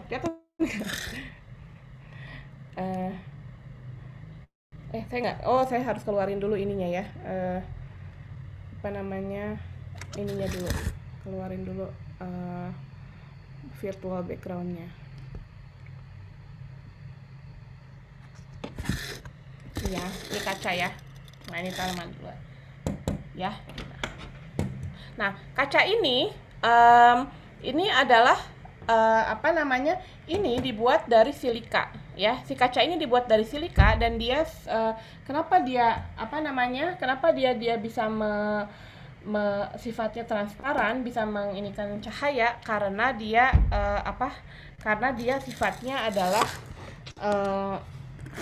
transparan. Nah, kenapa dia transparan? Karena dia transparan karena dia bersifat anisotropi. Nah, tapi karena dia bersifat non kristalin.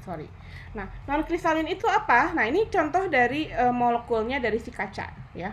Molekulnya si kaca ini adalah, kalau ini adalah silika yang kristalin. Artinya dari sini ke sini nih oke. Ini segi 6, ini segi 6, ini segi 6, ini segi 6, ini segi 6, segi 6. Ya. Kalau kaca itu dia sengaja dipecah sama soda lime. Soda itu natrium, lime itu kalsium. Jadi ditambah atom-atom lain kadang-kadang di sini, sehingga ada yang rantainya kecil, ada yang lingkarannya kecil, ada yang lingkarannya besar, ada yang lingkarannya putus-putus. Terus nanti ada lagi yang baru. Nah, gitu. Jadi dia non kristalin itu adalah ini adalah non kristalin, itu juga disebut dengan amorf ya. Amorf artinya tata letaknya tidak teratur. Jadi gini ya, non kristalin adalah tata letak atom tidak teratur dan sistematik hingga jarak atom yang jauh, atau disebut amorf ya. Nah, sifat fisik ini dia bersifat anisotropi. Anisotropi itu artinya an itu tidak, iso itu sama, trop itu mungkin sifat ya. Nah, jadi anisotropi adalah sifat-sifat fisiknya dari dari suatu kristal yang tidak sama besar. Kalau kita jadi sifat-sifat fisiknya tidak sama kalau kita ukur di arah yang berbeda. Misalnya kita balik lagi ke si kaca ini ya. nggak kelihatan. Nah, misalkan kita balik lagi ke si kaca ini. Kaca ini kalau kayak gini dia transparan ya. Tapi kalau kalian inget ada tukang cuangki ini ya pagi-pagi lewat. Kalau misalnya di sebelah sini, tapi kalau misalkan kalian lihat potongan kaca, itu kan ada warna hijau-hijaunya itu ya. Tahu nggak? Yang dia tuh kalau kalian pecahan kaca, yang di bagian pecahannya dia nggak transparan kan ya? Iya nggak? Kalau kalian potong si pecahan kacanya di sini, ya, jangan dipecahin ya. Kalau misalkan di sini pecah, di bagian yang tebalnya itu kalian coba lihat, itu dia nggak transparan full, tapi cuma translucent, cuma agak kayak warna hijau gitu. Nah itu adalah sifat anisotropi. Atau misalnya contoh apa ya? Di sini saya punya contoh apa nih? Saya punya contoh misalnya bambu ya, atau misalkan kalau ada kayu atau bambu, atau misalkan tanaman kayu, itu kan dia punya serat-serat. Arah ke sana mungkin karena seratnya lurus, kalau dia searah dengan serat, dia akan lebih kuat kalau kita ditarik. Tapi kalau misalnya si bambunya itu kita coba lepasin antar seratnya gitu, itu mungkin bisa gampang lebih lunak. Kalian bioenergi lebih ngerti ya isinya tanaman ya, ada lignin, ada selulosa dan sebagainya. Nah, kalau kita searah sama si ligninnya, tertarik itunya, mungkin dia akan susah kayak tali ya, akan susah lepas. Tapi kalau misalkan tali tambangnya ini kita tarik sebelah sini, transversal seperti itu mungkin bisa lebih gampang terurai gitu. Nah, itu adalah sifat yang anisotropik. Oke, masih ada lagi nggak ya? Cukup ya, kayaknya udah ya. Oke. Nah, jadi itu bagian dari bab 2 ya hari ini. Sebenarnya hari ini saya mau nambahin lagi dengan bab 3 ya. Jadi sebelum kita pindah, silahkan apabila ada yang ingin bertanya.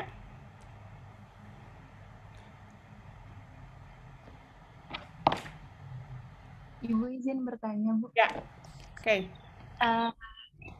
Saya ada 2 pertanyaan, tapi di bagian yang awal yang sistem kristal simple kubik, kenapa bilangan koordinasinya 4 ya, Bu? Pertama yang itu dulu, Bu. Masih belum paham. Nah ini, kan kenapa bilangan koordinasinya 4, 1, 2, 6 ya harusnya ya? Salah ya saya ya? Iya, Bu.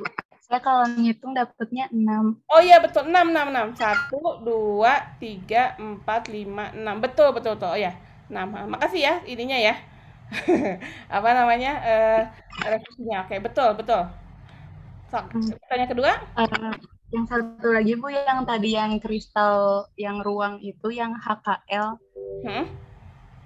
Yang HKL-nya 111, kenapa arah segitiganya ke luar atas gitu ya, Bu? Kenapa nggak titik sudutnya semuanya di koordinatnya gitu? Yang ini? Iya. Kenapa kan segitiganya yang hijau ya, Bu? Tadi yang 111. Kenapa nggak? Oh iya, betul. Nah, ini tadi kita lihat. Harusnya apa ini? Kalau ini harusnya apa ini? Itu kayaknya, Bu, harusnya ini negatif jadinya ya. Negatif 1 sama 1 ya. Iya. Oh iya betul. Oke, makasih itunya ya, koreksinya ya. Betul. Tadi saya revisi yang sebelah sini. Jadi yang ini harusnya berapa? 1. Kalau misalkan titiknya pindahin ke sini, tadi kata temanmu kita geser aja titiknya, jadi berapa ini? Negatif 1 sama 1, betul ya. Salah. Oke. Salah lagi. Oke, terima kasih koreksinya ya. Saya nggak bisa lihat namamu siapa? Sabila juga, Bu. Oh, Sabila. Oke, Sabila ya. Digeser ini jadi 1, yang tadi ini jadi kasih warna hitam aja nih. Jadi kalau kita titik nolnya di sini, ini jadi negatif 1, ini ke atas jadi 1 ya. Jadi ini negatif 1, ini jadi 1. Nah, yang berarti kalau gitu mana dong satu-satunya? Mungkin Bu semua titik sudutnya nyentuh koordinat X, Y, Z-nya. Oke, kita coba buat di sini ya. Oke, jadi yang 111 tadi kata Sabila harusnya ke sini, betul? Ke sini, sama ke atas ya? Iya, Bu. Oke, betul. Nah, ada gunanya ya, saya bikin salah ya. Jadi kalian jadi, wah kok Bu ini kayak gini sih? Wah, ini Pak Tirto dengerin nggak Pak Tirto? Oke, lanjut. Oke, betul Sabila. Nah, ada lagi?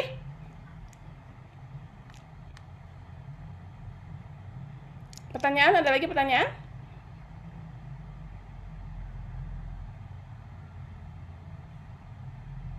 Oke, kalau nggak ada pertanyaan, kita akan lanjut ke bab. Jadi sebenarnya masih nyambung ya sama yang ini. Jadi tadi kita sudah tahu posisi titiknya di mana, garisnya sama bidangnya. Nah sekarang terus kita juga ini kayak yang ideal-ideal ya. Tapi sekarang kita akan lihat yang tidak idealnya yaitu cacat ya. Kita coba lihat di sini. Saya coba share lagi yang baru. PPT yang baru. Terus slide di sini.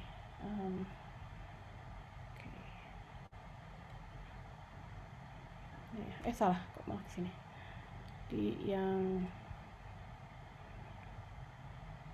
ini saya keluarkan aja dulu.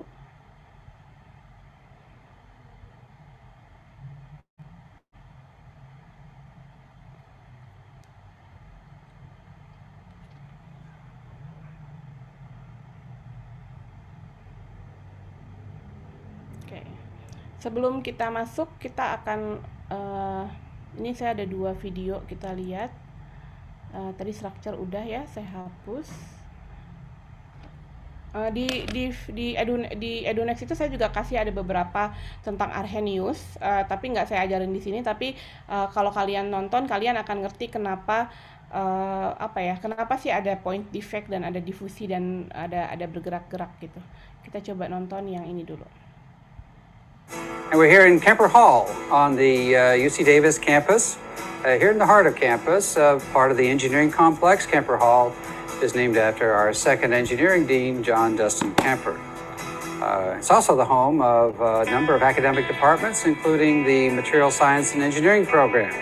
And we're here today in the electron microscope laboratory. Specifically, we'll be learning about the use of the electron microscope to help us understand the nature of point defects and how that leads to solid-state diffusion.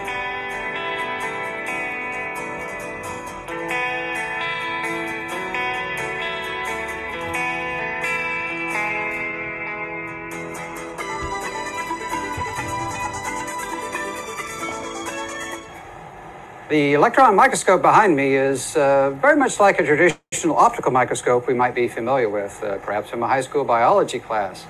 In that case, the light microscope is simply a set of glass lenses that refract light in a systematic way to provide a magnified image of some biological sample.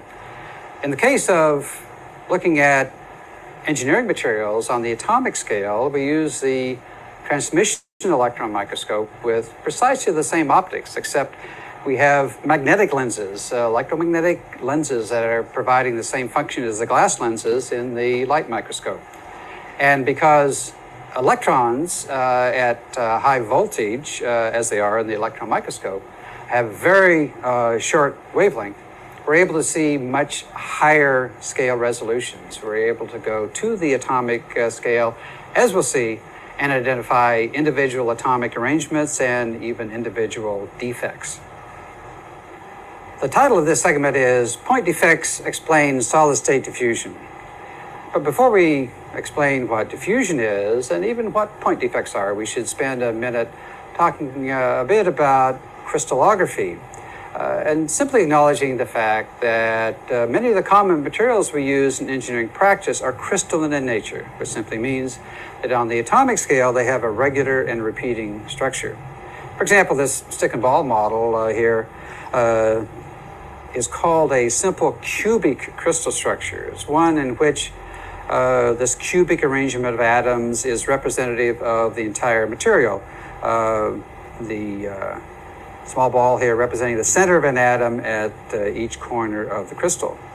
Now, as a practical matter, this is a theoretical structure, not one found in nature for common metals. It's simply too inefficient in the packing. The atomic bonding between actual atoms in the structure, as we talked about in our first segment, prefers a more efficient, higher density packing of the individual atoms. So a better example would be this cubic arrangement in which we have an atom on each corner of a cubic structure, but with additional atoms in the center of each of the cubic faces. And so we appropriately call this a face-centered cubic crystal structure. This is one which is actually found in many common metal alloys based on aluminum, copper, nickel, and so on. And we'll shortly be going to a set of short lecture segments in which we'll talk about the specific example of aluminum and an alloy in which there are point defects that, again, lead to solid-state diffusion. But the stick-and-ball model is not a complete story. It's obviously showing where the centers of atoms are. It does show us the overall spatial arrangement of the unit cell nicely, but of course, the balls representing the atoms are much smaller than the atomic spheres would be in reality. So a better model would be this one of atoms full size. This is a case now in which we have our cubic unit cell. And in this, each of the atoms or partial atoms contained within the unit cell are full size. So in this case, they are touching as they would be in the real bonding situation. So again, this represents aluminum. And in this case, this face-centered arrangement, the cubic arrangement on the corners, the face-centered position, all of these atoms are very efficiently packed. And what we see in, if we do a careful audit of the volume of this system, these spheres and spherical segments add up to 74% of the volume of the cube. So again, there's very little empty space or interstitial space between the individual atoms. So now when we begin to talk about defects, we'll see that there are really two types that we can imagine in these otherwise perfect crystal structures. We could simply take one atom away, and that would be a vacancy. Or we can take another atom, let's say another aluminum atom the same size, and, if you will, stuff it into this extra interstitial space. That's going to be difficult, obviously, because, again, there's very little extra space. What we could do, though, is create an interstitial defect with a smaller atom of another type, and that's exactly what happens in common steelmaking processes. We have carbon atoms in an array of iron atoms in that crystallographic structure. So, for example, if we had the face-centered cubic arrangement of iron atoms, as we have in the high-temperature form of iron, a small carbon atom could fit comfortably in this interstitial space, and then its movement around through the crystal structure is the basis of the carbonization of steel. So, we'll now go to a video segment which will allow us to understand in more detail what the population of those defects are. We'll specifically focus on vacancies, and then how those vacancies can lead to solid-state diffusion. Oke, ya. Jadi lumayan ya, tadi ada gambar-gambar yang bisa kita lihat sama body centered face centered cubic ya, yang tadi contohnya. Oke. Sekarang kita akan masuk dari tadi juga diceritakan tentang defect ya atau cacat. Nah, jadi ini saya stop share dulu. Saya harus mungkin kita share-nya ini aja ya, share yang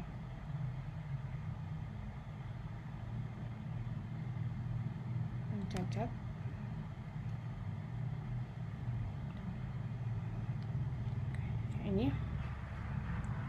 sekarang makanya kita masuk ke bagian 2. Jadi mudah-mudahan dengan video tadi lumayan memberi gambaran ya. Bagus ada modelnya lebih kebayang. Oke, saya coba slideshow dan tolong dicek apakah layar saya kelihatan. Yang ini kelihatan layarnya? Terlihat, Bu. Terlihat, Bu. Sekarang pukul berapa ya? Sekarang ada yang bilang ada lihat pukul jam berapa? Saya kok nggak bisa lihat jam.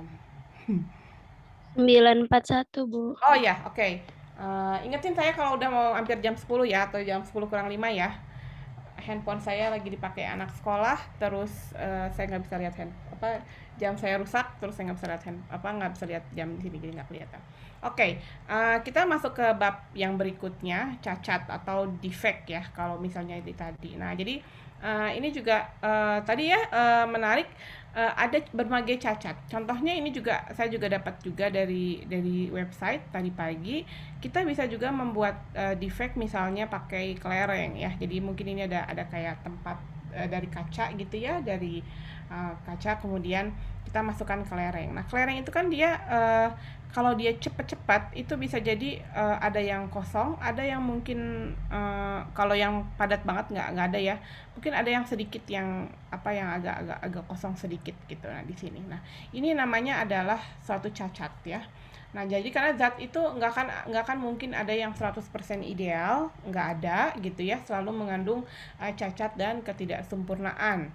Cacat kristal itu adalah ketidakteraturan kisi yang berukuran dengan diameter atom, dan cacat itu ada macam-macam ya, ada 4 mungkin ya.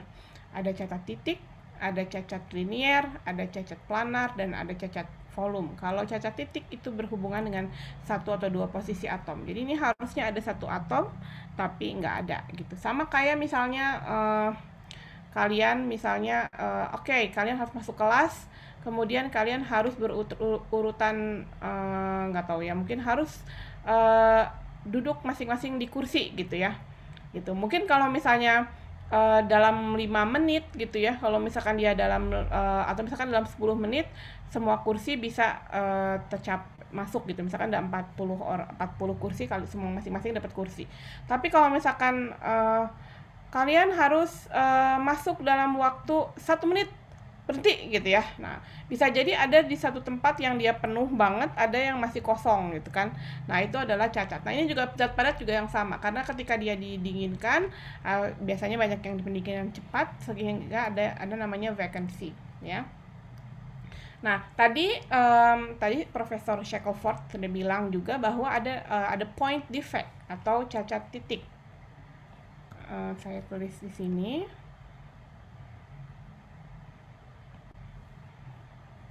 Ya, point defect.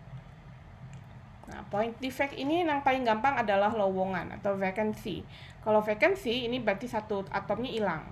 Kalau yang kedua adalah self-interstitial, tapi susah tadi ya kata Profesor Shackelford tadi, karena bayangin si atom yang segede ini dia harus nyempil masuk di tempat yang kosong. Sementara kadang-kadang kosongnya nggak gede-gede banget gitu ya.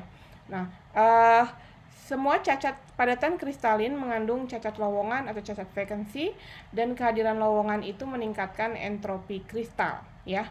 Jumlah lowongannya itu dia setimbang dengan kemudian dia meningkat dengan Arrhenius sebenarnya ini ya, dengan kenaikan temperatur. Jadi ada video tambahan di Edunext di bab yang tadi yang sebelumnya. Yang ini ya, tentang cacat, tentang Arrhenius ini, dimana makin tinggi temperatur maka jumlah cacatnya itu ini kan di bawah, terus kalau dia negatif jumlah cacatnya akan lebih tinggi. Jadi ada energi pembentukan cacat ya, pakai konstanta Boltzmann gitu. Self interstitial jarang terjadi tadi. Nah, situs interstisial adalah ruang kosong sempit di antara atom-atom yang biasanya tidak terisi. Jika situs ini terisi oleh atom, maka akan ada distorsi susunan atom pada cacat kisi kristal, terutama kalau misalkan cacat self interstitial.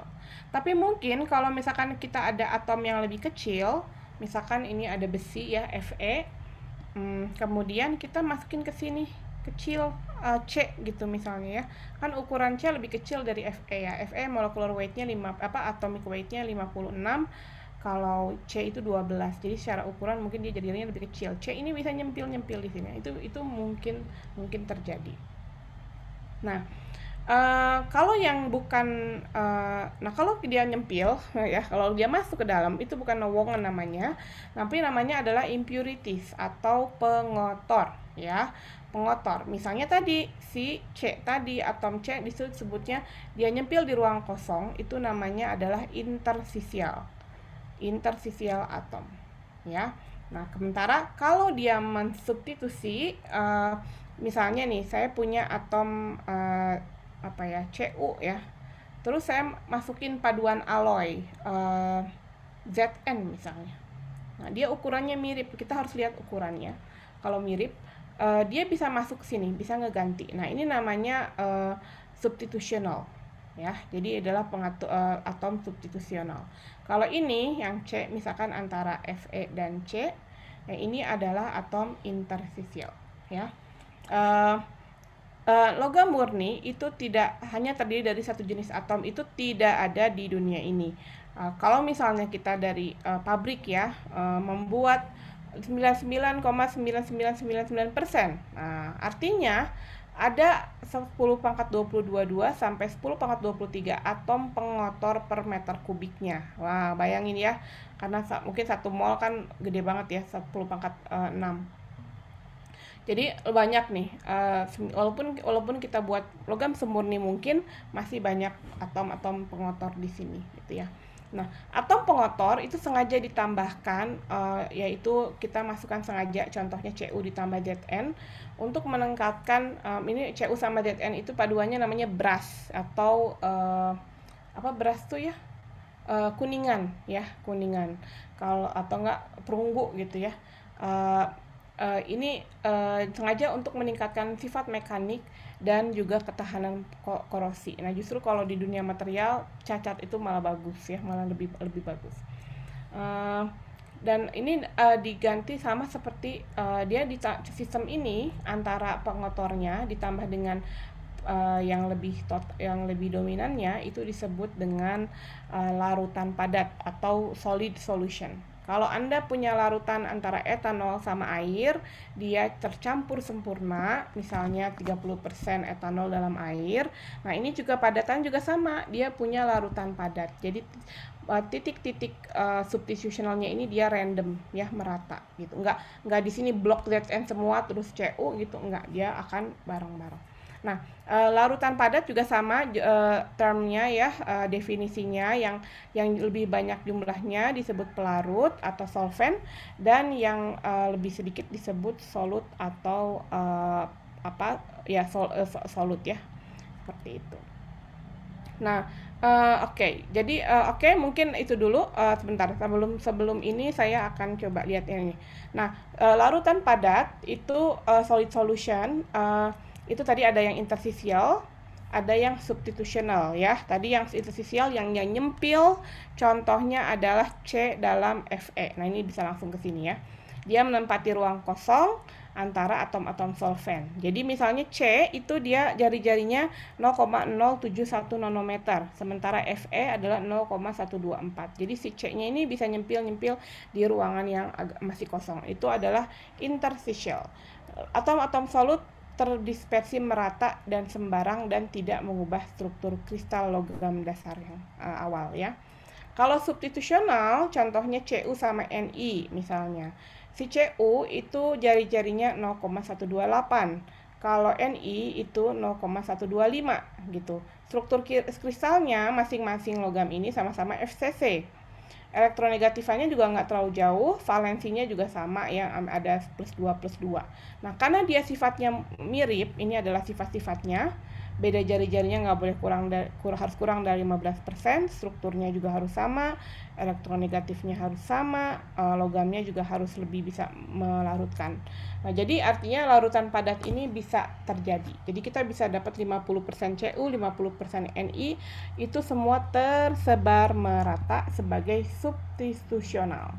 Sifatnya nanti bisa lebih baik daripada sifat Cu dan Ni karena menggabungkan kedua sifat dari Cu dan Ni begitu. Ini nanti ada spesifikasi komposisi, ini saya diperlihatkan saja, tapi nggak usah dihitung satu-satu ya. Jadi bagaimana biasanya dari persen berat, gimana cara ngubahnya ke persen mol, dari persen berat ke atom, persen atom ke berat, dan sebagainya ya. Oke, jadi nanti silakan dilihat. Oke. Nah, untuk hari ini ada tugas di bagian belakang. Nah ini. Saya punya tugas kalian bisa lihat di slide-nya nanti, tapi saya juga buat di assignment ya. Saya belum buatkan assignment. Ini ada berapa soal? Ada 4 soal saja ya. Tugas hari ini ada logam, kemudian tentukan jari-jarinya, kemudian ada cell unit, tentukan arah vektornya, kemudian ada index Miller, dan ada vacancy ya. Gitu. Oke, nanti tugasnya dikumpulkan minggu depan, waktunya sama sebelum kuliah ya. Jadi waktunya 1 minggu. Kita cicil latihan biar nanti kalau kita ujian kita nggak kaget dan lupa ya. Oke, saya perlu matikan dulu sampai saya cukupkan dulu sekian karena juga jam 10 saya juga mengajar. Ada Pak Tirto mau menambahkan? Bu Winnie, Ya, ya Pak. tidak ada Bu Winnie. Saya justru lagi belajar. Oke Pak. Oke Pak Tirto. Ya, baik. Oke, jadi kembali lagi. Jadi Pak Tirto, kemarin saya sudah ngobrol dengan Pak Anton, katanya tetap harus ikut kuliah yang walaupun MBKM, dan nanti nilai ujiannya dipakai untuk asesmen juga untuk nilai MBKM-nya katanya Pak Tirto. Jadi, tapi saya nggak mau, saya no ribet-ribet klub ya, rekan-rekan. Iya, Jadi benar. jadi saya akan masukkan di platform yang ada. Biasanya sekarang udah pusing ngisi CX, MS Team sama Edunext ya biar semuanya update. Maka nanti Regina tolong dicatat siapa yang datang setiap ininya. Sekarang silakan mungkin kalau kamu mau screenshot boleh. Apa namanya? Jadi nanti semuanya ada di Regina data-datanya, dan kalian kalau misalkan Kaprodi minta absennya ada di sini gitu ya. Untuk asesmen Pak Tirto, karena kita akan coba Edunext karena semuanya sudah masuk ke Edunext ya. Oke. Ibu, Ya, saya belum masuk ke Edunext-nya, tapi kodenya udah expired ya. Ya. Oke, saya coba share screen sekalian saya perlihatkan ya dengan yang lain.